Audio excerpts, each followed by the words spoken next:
ডাক দিয়ে বলে সাহাবীরা ইন্নাল জান্নাতা তাশতাকু ইলা খামসাতি নাফার, পাঁচ প্রকারের মানুষ এমন আছে আমার আল্লাহ তাআলা তাদের জন্য জান্নাতকে পাগল পারা বানায় দিবে। সাহাবীরা রে, ওই পাঁচ প্রকারের এক নাম্বার প্রকার হলো তাআলিল কুরআন ইয়া তা'লিমুল কুরআন, যেই সকল মানুষ প্রতিদিন সকাল সন্ধ্যা কোরআনের তেলাওয়াত করবে ওই সকল মানুষদের জন্য আমার আল্লাহ তাআলা জান্নাতকে পাগল পারা বানায় দিবে। আল্লাহর নবী ফরমান সাহাবীরা কুরআনুল কারীম এমন একটি কিতাব, এই কিতাব যদি কোনো মানুষ ব্যক্তি জীবনে মানতে পারে তার ব্যক্তিত্বের ভিতরে কোনো পেরেশানি থাকবে না, কোনো হয়রানি থাকবে না, কোনো অশান্তি থাকবে না। এরে বাবাজি, এই কোরআন যদি কোনো পরিবার মেনে নিতে পারে এই পরিবারের ভিতরে কোনো দ্বন্দ্ব থাকবে না, এই পরিবারের ভিতরে কোনো ঝগড়া থাকবে না, এই পরিবারের ভিতরে কোনো ফাসাদ থাকবে না। আল্লাহর নবী ডাক দিয়ে কয় সাহাবীরা কুরআনুল কারীম যদি কোনো সন্তান মেনে নিতে পারে এই সন্তানের কারণে কখনো তার বাবা মা কষ্ট পাবে না, সমাজে বেইজ্জতি হতে হবে না। আল্লাহু আকবার বলেন। বর্তমানে অধিকাংশ বাবা মা যদি কোনো বিচারের কাজ করায় দাঁড়ানো লাগে, যদি কোনো সালিশ দরবারের ভিতরে হাজিরা দেওয়া লাগে, দেখবেন খোঁজ নিয়ে তার কন্যার কারণে অথবা তার ছেলেটার কারণে কথা বলেন ঠিক কিনা। এমন মুরব্বী বাবা আছে চোখের পানি ফেলে ফেলে কান্না করে, আহারে 60 বছর এই এলাকার ভিতরে পার করলাম, জীবনে কোনোদিন আমার বিরুদ্ধে কেউ নালিশ করলো না, বিচার ডাকলো না, অথচ একটা ছেলের জন্য প্রতি বছরে বছরে বিচারের কাঠ গড়ায় দাঁড়াতে হয়। কথা বলেন ঠিক কিনা। আল্লাহর নবী পয়গম্বর আরবি ডাক দিয়ে কই সাহাবীরা কোন সন্তান যদি কুরআনুল কারীম মানতে পারে, কোন ছেলে মেয়ে যদি কুরআনুল কারীম মানতে পারে, এই সন্তানের কারণে কখনো তার বাপ মা কষ্ট পাবে না, কখনো তার বাবা মা আঘাত পাবে না, কখনো সমাজের ভিতরে তার বাবা মাকে বেইজ্জতি হতে হবে না। আল্লাহু আকবার বলে। আমার বাবাজিরা, এই যে বাংলার জমিনে শত শত বৃদ্ধাশ্রম আছে, শত শত বৃদ্ধাশ্রম প্রতিষ্ঠিত হয়েছে, এই বৃদ্ধাশ্রমে যতগুলো বৃদ্ধ বাবা মাকে রাখা হয়, খোঁজ নিয়ে দেখবেন কারো সন্তান ইঞ্জিনিয়ার, খোঁজ নিয়ে দেখবেন কারো সন্তান প্রবাসে, খোঁজ নিয়ে দেখবেন কারো সন্তান মিল ইন্ডাস্ট্রির মালিক। এ বাজার একজন বাবা মাকেও খুঁজে পাবেন না তার ছেলেটারে কোরআনের হাফেজ বানাইছিল। কেন? যাদের ভিতরে কোরআন আছে এদের জীবন কুরবান করে দিবে, বিসর্জন দিয়ে দিবে, তবু আদরের বাবা মাকে কখনো বৃদ্ধাশ্রমে ফেলে দিবে না। কথা বলেন ঠিক কিনা। আল্লাহর নবী পয়গম্বর আরবি ডাক দিয়ে কই সাহাবীরা কুরআন এমন একটি কিতাব, এই কিতাব যার ভিতরে থাকবে, এই কিতাব যার কলবের ভিতরে ঢুকবি তার কলবটা আলোক উজ্জ্বল হয়ে যাবে। কোরআনের নূর যার সিনার ভিতরে থাকবে তার সিনা থেকে সব ধরনের গুমরাহি অন্ধকার আমার আল্লাহ তাআলা পরিষ্কার কইরা দিবে। কোন সুবহানাল্লাহ। সাহাবীরা রে, প্রতিটা সন্তান যখন কোরআনুল কারীমের ভিতরে পড়বে, ওয়াকাদা রাব্বুকা আল্লা তা'বুদু ইল্লা ইয়্যাহু ওয়া বিল ওয়ালিদাইনি ইহসানা, রবের ইবাদত করতে হবে, ইবাদতের ভিতরে কোনো শিরিক করা যাবে না, বাবা মার সাথে উত্তম আচরণ করতে হবে, কখনো বাবা মার সাথে বিয়াদবি করা যাবে না। ঠিক কিনা বলেন। এই কথাগুলো বলিয়া আল্লাহর নবী চোখের পানি ছেড়ে দেন। সাহাবীরা ডাক দিয়ে কই, ইয়া রাসূলুল্লাহ, আপনি কেন কান্না করেন? আপনার চোখের কোণটায় কেন পানি দেখা যায়? পানি দেখা যায় বলেন বলেন। নবী আমার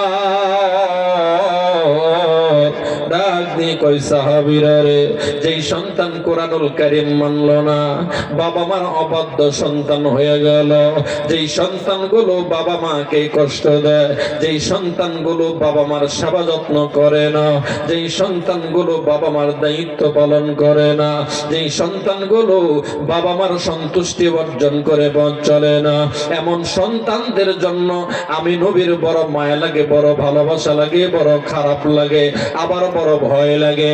সাহাবীরা ডাক দিয়ে কয় নবী হে কেন?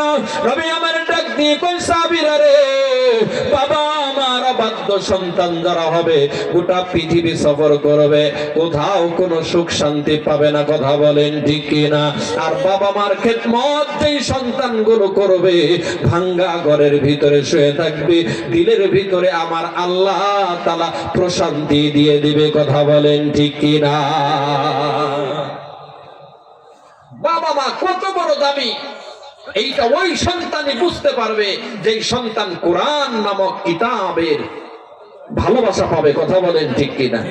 যারা কোরআন ভালোবাসতে পারবে, যারা কোরআন মানতে পারবে, কোরআন পড়তে পারবে, কোরআন বুঝতে পারবে, এরাই বাবা মার কদর, ইজ্জত, সম্মান, গুরুত্ব বুঝতে পারবে, কথা বলেন ঠিক কিনা?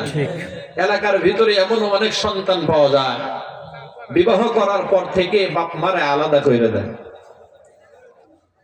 বাপ মা খায় ডাল আর আলু ভর্তা, সন্তান দেখবেন হাট থেকে বড় বড় নদীর মাছ আইনা আলাদা আলাদা পাত্রে রান্না করে, স্ত্রী মজার মজার খাবার তৈরি করে দেয়। বেঈমান নাফরমান সন্তান বাপ মায়ের ঘরে এক প্লেট তরকারিও পাঠায় না, কথা বলেন ঠিক কিনা? এমনটা হয় কি হয় না? এমন সন্তানগুলোই নাফরমান, এমন সন্তানগুলোই নাফরমান। এই সন্তান যেই শ্রেণীর হোক না কেন, আমি আলেম, আমিও যদি এই ক্ষেত্র করি, এই অবস্থা তৈরি হয়, আমার ক্ষেত্রেও একই হুকুম। কোন ডাক্তার যদি করে তার ক্ষেত্রেও একই হুকুম। প্রত্যেকটা সন্তানের উপর ফরজ দায়িত্ব হলো তার বাবা মার সেবা যত্ন করা সামর্থ্য অনুযায়ী, কথা বলেন ঠিক কিনা? বাবা মার খেদমত যেই সন্তান যত বেশি করবে, ওই সন্তান তত বেশি হ্যাপি হবে, সুখী হবে। আর বাবা মাকে কষ্ট দিয়ে 5 তলা বিল্ডিং এ থাকবেন, কোটি টাকার গাড়িতে ঘুরবেন, ঢাকা শহরে শ্বশুর শাশুড়ি নিয়ে থাকবেন, দিলের ভিতরে দেখবেন কোনো শান্তি নাই। খোঁজ নিয়ে দেখবেন বাপ মায়ের গ্রামের ভিতরে কষ্ট দিয়া যেই সন্তানগুলো শহরে পাড়ি জমায়, এই অধিকাংশ সন্তান দেখবেন শ্বশুর বাড়ির গোলাম হয়। বাস্তব না বাস্তব? দেখবেন শ্বশুর বাড়ির গোলাম হয় অধিকাংশ সন্তান, যারা বাপ মায়ের খোঁজ খবর রাখে না। আল্লাহর নবী পয়গম্বর আলামিন চোখের পানি ছেড়ে দিয়ে ডাক দিয়ে কই সাহাবীরা, যেই সন্তানগুলো বাপ মাকে কষ্ট দিবে, ওই সন্তানদের জন্য আমি নবীর বড় মায়া লাগি, আমি নবীর কলিজার ভিতরে বড় ডর লাগে, বড় ভয় লাগে। সাহাবীরা ডাক দিয়ে কয় নবী গো, এমনটা কেন হয়? কিসের এত মায়া, কিসের এত ভয় লাগে? নবী আমার ডাক দিয়ে কয় সাহাবীরা রে, যেই সন্তানগুলো বাপ মাকে কষ্ট দিবে, বাবা মাকে আঘাত দিবে, বাবা মার সেবা যত্ন করবে না, বাবা মায়ের সাথে নাফরমানি করবে, এই সন্তানেরা যখন মৃত্যুবরণ করবে, জবানটা আমার আল্লাহ তাআলা বন্ধ করে দিবে, জবানে কালেমা উচ্চারণ হবে না। নাউজুবিল্লাহ। আপনি আমি সারা জীবন 5 ওয়াক্ত নামাজ পড়লাম, মৃত্যুর সময় নামাজ নসিব হইল না, কালেমা নসিব হইল না, আমার আপনার সব ভালো হইল, কিন্তু শেষ ভালো হইল না, ওই ভালোর কোনো দাম নাই, কথা কোন ঠিক কিনা? আর যেই বান্দার শেষ ফলাফল ভালো হবে, এই বান্দাই তো সফল হবে, সাকসেস হবে। আল্লাহর নবীটা দিয়ে কয় সাহাবীরা রে, যেই সন্তানগুলো বাবা মাকে কষ্ট দিবে, এই সন্তানদের জবান আমার আল্লাহ তাআলা বন্ধ করে দিবে। এই সন্তানেরা মৃত্যুর সময় কালেমা উচ্চারণ করতে পারবে না। ঈমানি কালেমা যেই সন্তান জবানে উচ্চারণ করতে না পারবে, এই সন্তান নিশ্চিত বেঈমান হয়ে মারা যাবে। এই জন্য আমি নবীর কলিজার ভিতরে বড় ভয় লাগে, আমার কোন উম্মত না যেন বাবা মারে কষ্ট দিয়া বেঈমান হয়ে দুনিয়া থেকে বিদায় নিবি। আমি আপনার সাধারণ মানুষ, আমি আপনি তোমার সাহাবায়ে কেরামের চেয়ে বড় না। আল্লাহর নবীর প্রিয় মাহবুব একজন সাহাবী, যেই সাহাবীর নাম হলো হযরত আলকামা রাদিয়াল্লাহু তাআলা আনহু। এই সাহাবী আল্লাহর নবীর নিকটস্থ অনেক বড় মাপের একজন সাহাবী। এই সাহাবীর নামাজের ভিতরে কোনো ভেজাল নাই, এই সাহাবীর রোজা হজ যাকাত দান সদকার ভিতরে কোনো ত্রুটি নাই, আমল আখলাক চরিত্র ব্যবহারের দিক দিয়ে সব দিক দিয়ে এগিয়ে, শুধুমাত্র মায়ের সাথে সম্পর্কটা খারাপ, শুধুমাত্র মায়ের সাথে যোগাযোগ ব্যবস্থা কম, মাকে মা বলে ডাকে না, মায়ের খোঁজ খবর রাখে না। এত বড় সাহাবী হওয়া সত্ত্বেও হঠাৎ করে একদিন অসুস্থ হয়ে গেল, এক সপ্তাহ পেরিয়ে গেল, কোনো উন্নতি হয় না। দ্বিতীয় সপ্তাহে এসে শুধু অবনতি আর অবনতি, হাত পা ছেড়ে দিল, এক পর্যায়ে ঠোঁট আর লড়তে পারে না, ঠোঁট আমার আল্লাহ তাআলা বন্ধ করে দিয়েছে, জবান দিয়ে আর কথা বলতে পারে না, ঈমানে কালেমা পর্যন্ত উচ্চারণ করতে পারে না। অথচ আল্লাহর নবীর অনেক বড় মাপের একজন সাহাবী।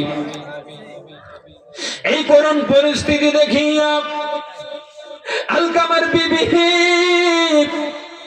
আল্লাহর নবীর দরবারে চলে গেল, ইয়া রাসূলুল্লাহ, ইয়া হাবিবাল্লাহ, নবী গো, আপনার সাহাবী আলকামা আমার আদরের স্বামী অসুস্থ, জবান পর্যন্ত বন্ধ হয়ে গেছে, কালেমা পর্যন্ত নসিব হয় না। নবী আমার চোখের পানি ফেলে দিয়া ডাক দিয়ে কয়, আলকামার বিবিরি, আমার সাহাবাদের ব্যাপারে এমন কথা তো আমি কখনো শুনি নাই। আমার প্রতিটা সাহাবী হাসতে হাসতে কালেমা পড়তে পড়তে দুনিয়া থেকে বিদায় গ্রহণ করে। আল্লাহু আকবার বলেন। এই আলকামার বিবি, আমার আলকামার অবস্থা কেন এমন হলো?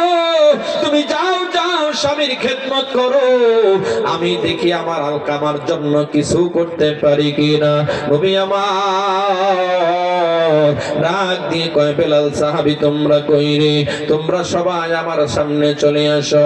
বেলাল সাহাবী চলে আসলো, আরো অন্যান্য সাহাবায়ে কেরাম চলে আসলো। নবীর যে একজন মুরব্বী সাহাবী ছিল, যেই সাহাবীর নাম ছিল হযরত সালমান ফারসি রাদিয়াল্লাহু তাআলা আনহু, এই সাহাবীকে দায়িত্ব দিয়ে দিল, ও সালমান, আমি শুনতে পারলাম আমার আলকামার জবান নাকি বন্ধ, আমার আলকামা নাকি মুমূর্ষ অবস্থায় পড়ে আছে। এ সাহাবীরা, আমার আলকামার অবস্থাটা পরিদর্শন করে আসবা, আর আলকামার অবস্থা যদি দেখতে পাও খুব বেশি খারাপ, মনে হয় আলকামা বাঁচবে না, মনে হয় আর ফিরবে না, দুনিয়া থেকে মনে হয় বিদায় নিবে। এরে সালমান, আমার আলকামারে আস্তে কইরা কালিমার তালকিনটা করাইয়া দিও। আল্লাহু আকবার বলেন।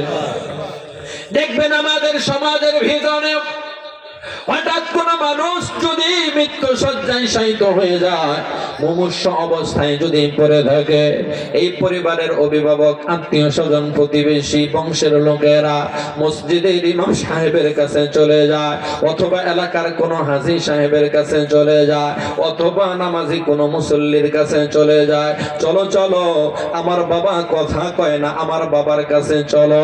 এই মুসল্লি গিয়া দেখবেন কালিমার তালকিন করানোর চেষ্টা করে। কথা বলেন ঠিক কিনা?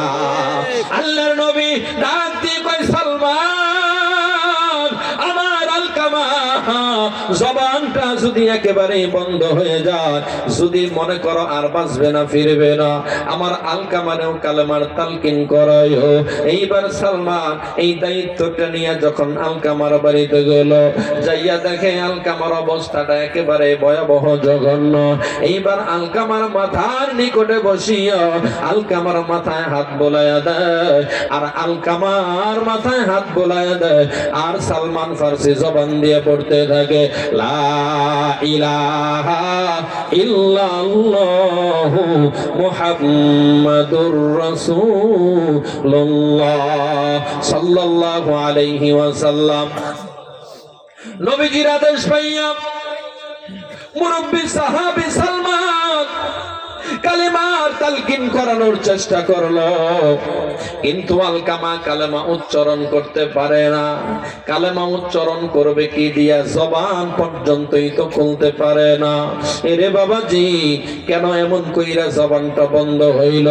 সালমান ফার্সি একাধিকবার তালকিন করাতে গিয়ে ব্যর্থ হয়ে গেল। এইবার সালমান আলকামার এমন করুণ পরিস্থিতি দেখিয়া চোখের পানি আর দইরা রাখতে পারে না। ডাক দিয়ে কয়, বেলাল সাহাবী রে, আর দেরি করিস না, জলদি কইরা রহমতের নবীর কাছে চলে যাও, নবীরে জানায় দাও আলকামার অবস্থা এমন করুণ পরিণতি। বেলাল সাহাবী দৌড়ে দৌড়ে আল্লাহর নবীর কাছে চলে গেল। ডাক দিয়ে কয়, নবী গো, আপনি আমাদেরকে পাঠিয়েছিলেন আলকামার অবস্থাটা পরিদর্শনের জন্য, কিন্তু নবী গো, আলকামার অবস্থাটা মোটেও ভালো না। আলকামা জবান পর্যন্ত খুলতে পারে না, কালেমা পড়বে কেমন কইরা?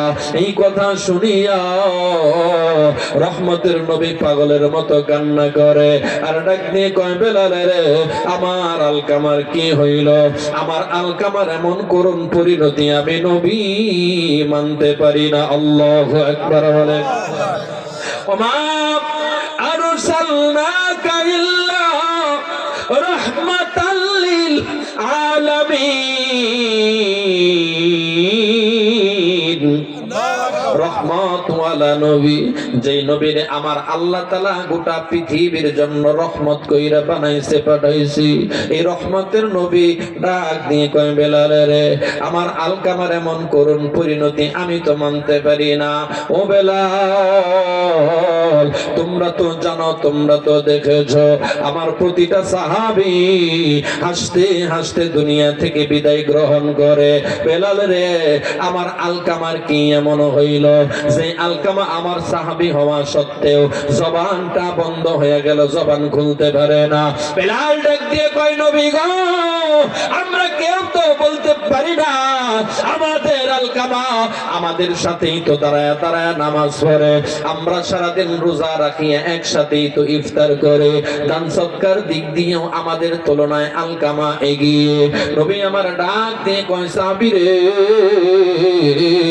আমার আর বোঝার বাকি নাই, আমার আলকামার সব আমল ইবাদত ঠিক থাকলে কি হবে? আমি নবীর মন বলে, আলকামা মনে হয় তার মায়ের সেবা যত্নের দিক দিয়ে বড় পিছিয়ে। আমার দিল সাক্ষ্য দেয়, আলকামা মনে হয় মায়ের সাথে কোনো অন্যায় করেছে, মায়ের সাথে মনে হয় কোনো বেয়াদবি করছে রে। কোন সন্তান যদি বাবা আমার সাথে বেয়াদবি করে, এই সন্তান যত বড় আলেম হোক না কেন কোনো লাভ নাই, এই সন্তান যত বড় নামাজি হোক না কেন কোনো লাভ নাই, এই সন্তান বছর বছর হজ করবে কোনো লাভ হবে না, কোটি কোটি টাকার কাপড় যাকাত কিনা যাকাত দিবে কোনো লাভ হবে না। কথা বলেন ঠিক কিনা? কোনো লাভ নাই, কোনো ফায়দা নাই। আল্লাহর নবী সাহাবীর যদি ফায়দা না হয়, আমি আপনি কয় নাম্বারের ওলি, কয় নাম্বার পীরের মুরিদ? কথা বলেন ঠিক কিনা? বাবা মার খেদমত যদি নাই করতে পারি, আমি আপনি যত বড় পীর সাহেব হই কোনো লাভ হবে না। লাভ হবে এরে বাবাজি। আল্লাহর নবী ডাক দিয়ে কয়, সাহাবী বেলাল রে, আমার আলকামা এত বড় মাপের একজন সাহাবী হওয়া সত্ত্বেও জবানটা বন্ধ হয়ে গেল, জবানে কালেমা পর্যন্ত উচ্চারণ করতে পারে না। এই কথাটা আমি নবী মানতে পারি না। আমি নবীর মন বলে, আমার আলকামা মনে হয় তার মায়ের সাথে কোনো অন্যায় করছে, বাবা মায়ের সাথে মনে হয় কোনো খারাপ ব্যবহার করছে। এ বেলাল, এই সাহাবী যদি তার মায়ের সাথে কোনো অন্যায় করে থাকে, সালমান ফার্সি কালেমা পড়াতে গিয়ে ব্যর্থ হইছে, কালেমার তালকিন করাইতে গিয়ে ব্যর্থ হইছে, ওই সালমানের জায়গায় যদি আমি রহমাতাল লিল আলামিন নবীও কালেমার তালকিন করাতে চাই, আমি রহমতের নবীও ব্যর্থ হয়ে যাব। কেন? তার মা যতক্ষণ পর্যন্ত সন্তানকে ক্ষমা না করে দিবে। কথা বলেন ঠিক কি না? এইবার আল্লাহর নবী চোখের পানি ধরে রাখতে পারে না, আর ডাক দিয়ে কয় বেলাল, আর একটু খোঁজ নিয়ে দেখো আলকামার আম্মা কোথায় অবস্থান করে, আলকামার আম্মাকে আমি নবীর কাছে নিয়ে আসো। বেলাল সাহাবী দৌড়ায় দৌড়ায় আলকামার আম্মাকে গিয়ে বলে, ও আলকামার আম্মা যান, রহমতের নবী আপনাকে ডেকেছি। এইবার আলকামার মা দৌড়ায় দৌড়ায় আল্লাহর নবীজির কাছে চলে আসে। আল্লাহর রাসূল ডাক দিয়ে কয়, আম্মা গো, আপনি কি আপনার ছেলের প্রতি বেজার নাকি খুশি? এই কথাটা শুনিয়া আলকামার মা চোখের পানি ধরে রাখতে পারে না, আর ডাক দিয়ে কয়, নবী মুহাম্মদ, আমি আলকামার মা আলকামার প্রতি বড় বেজার। আল্লাহর নবী ডাক দিয়ে কয়, মা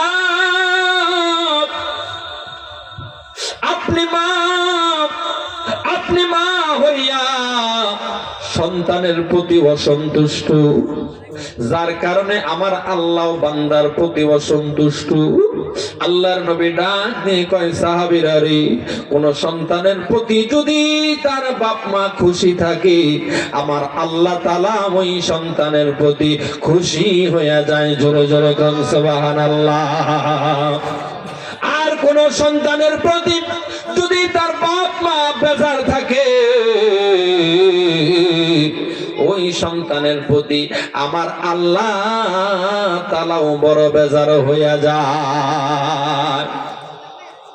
এইবার আল্লাহর নবী ডাক দিয়ে কয়, আম্মা যান, আপনি আপনার ছেলেটাকে ক্ষমা করে দেন।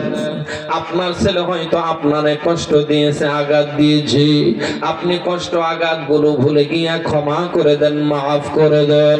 এরে বাবাজি, আলকামার আম্মা ডাক দিয়ে কয়, নবী গো, আমার হৃদয়টা পাথর হয়ে গেছে, ক্ষত বিক্ষত করে দিয়েছে আলকামা, আমি পারবো না আমার আদরের ছেলেটারে ক্ষমা করে দিতে।